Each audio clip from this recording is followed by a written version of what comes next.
ირეკავენ ღამის 11 საათზე და მეუბნებიან, რომ ხვალიდან ხელშეკრულება აღარ გიგრძელდება. ქვეყანაში არის ძალიან დიდი ფინანსური კრიზისი. მეც მაქვს ჩემი ვალდებულებები, მყავს მცირეწლოვანი შვილი. უბრალოდ ამ ყველაფერზე თუ გავჩუნდებოდი, უბრალოდ მე აღარ ვიქნებოდი. თავი მოთხოვნა იყო, რომ ვიყავი ჩუმად. ელზა, ზუსტად რა პოზიციაზე მუშაობდით, რომ გითხრათ და რატომ გაგათავისუფლეს? რეგისტრატორი ვიყავი. დავინიშნე 2022 წლის 7 ივლისს და 2024 წლის 30 დეკემბრამდე ვასრულებდი ჩემს სამსახურებრივ მოვალეობას. გათავისუფლების ოფიციალური მიზეზი დასახელდა ის, რომ ჩემი როგორც კადრის საჭიროება აღარ არსებობდა, რადგან მიწის სისტემური რეგისტრაციის პროექტი უდიდესი ნაწილი შესრულებული იყო. 90% შესრულებული არ არის ამ პროექტის და რეალურად მიზეზი გახდა ის, რომ მე ღიად ვაფიქსირებდი ჩემს აზრს ქვეყანაში მიმდინარე მოვლენებთან დაკავშირებით.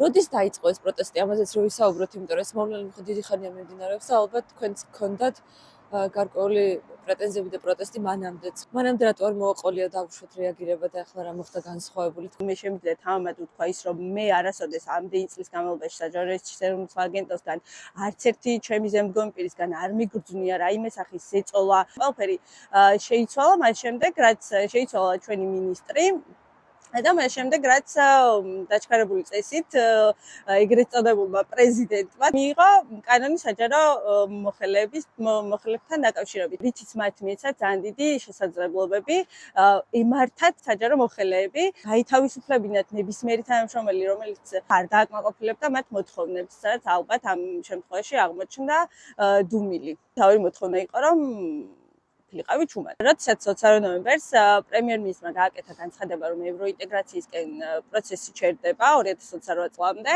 ეს იყო საჯარო მოხელეებისთვის ვფიქრობ, ანუ არა მარტო ჩემთვის ხაზი, რომელსაც ვეღარ გადავიდეთ და რომელსაც ვეღარ გავჩუმდებოდით. შესაბამისად ამ ყველაფერს მოყვა ჩვენი გაერთიანება საჯარო მოხელეების, შეიქმნა პეტიცია, როგორც კი ვნახე, მაშინ რა თქმა უნდა ხელი მოაწერე. ეს ინფორმაცია გავუზიარე ჩემს სამსახურებრივ ჩატში, გავაზიარე ჩემს თანამშრომლებთან. ეს იყო ჩემი პირველი ქმედება, ისე რომ ვთქვათ, და უკვე რა თქმა უნდა ეს ყველაფერი გადავაზიარე ჩემს პირად Facebook გვერდზე.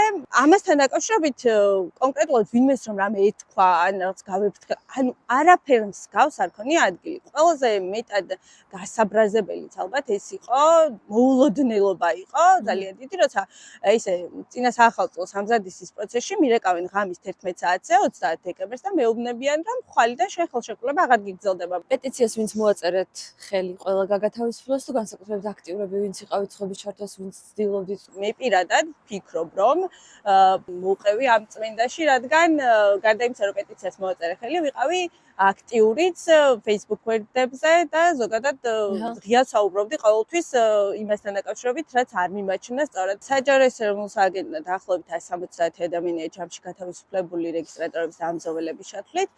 ქუთაისის ოფისიდან სულ 4 ვართ გათავისუფლებული.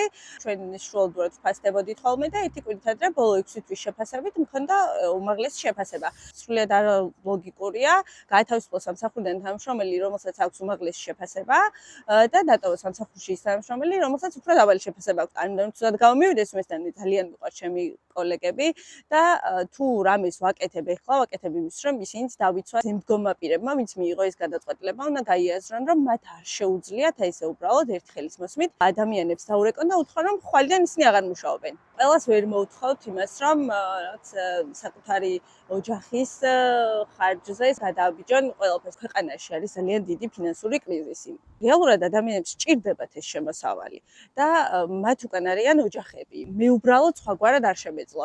მე უბრალოდ ამ ყველაფერზე თუ გავჩუნდებოდი, უბრალოდ მე აღარ ვიქნებოდი.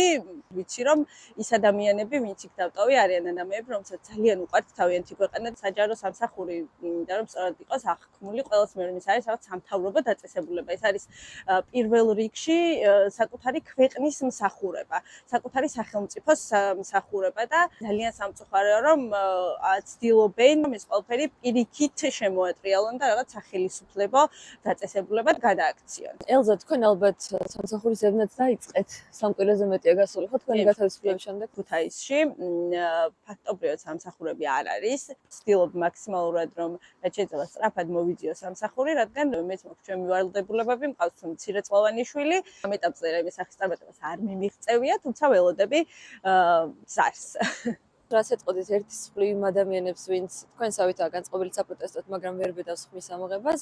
მეორე მხრივ ის საერთოდ განსხვავებული აზრის მქონე ვინც არის და ვინც საპროტესტს არ უერთდება, მათთან არ გექნებოდა სათქმე. ვიტყოდი რომ თქვენ ყოველთვის დღეს არ დავინახავთ და ამ ყოველთვის დღეს ხმას არ ავიმაღლებთ. მოგვიწევს იმ ქვეყანაში გაღვიძება, სადაც არავის არ გვინდა დარწმუნებული ვარ, რომ გავიღვიძოთ. ჩვენი ერთადერთი სწორი გზა არის ევროპისკენ და ეს უნდა გავიაროთ. საერთო სიკეთეები, კარგი განათლება, კარგი სამსახური, სიბერე, კარგი პენსია. ეს ყველაფერი არის რაღაცა ძალიან დიდი კარგი მომავალი, რაც წარმოგვიდგენია ჩვენთვის ყველასთვის, ჩვენი შვილებისთვის. რამდენად იმედიანად ხართ განწყობილი და აქ დაჩენას დაყოფას დავაპირებთ. ძალიან იმედიანად ვარ განწყობილი. რეალურად ჩვენ ვიმსახურებთ უკეთეს ქვეყანაში ცხოვრებას, ვიბრძვით სიმართლისთვის და იმ ადამიანებისთვისაც ვიბრძვით, ვინც ამ ყველაფერს ვერ ხედავს და არ ხედავს. უმრავლესობა ვართ ჩვენ, ვინც სწორად ვუყურებთ ამ მოვლენებს. მგონია რომ საბოლოოდ ეს ყველაფერი აუცილებლად გამოიღებს შედეგს ჩვენი ევროპელი პარტნიორების დახმარებით, რა თქმა უნდა. რაღაცის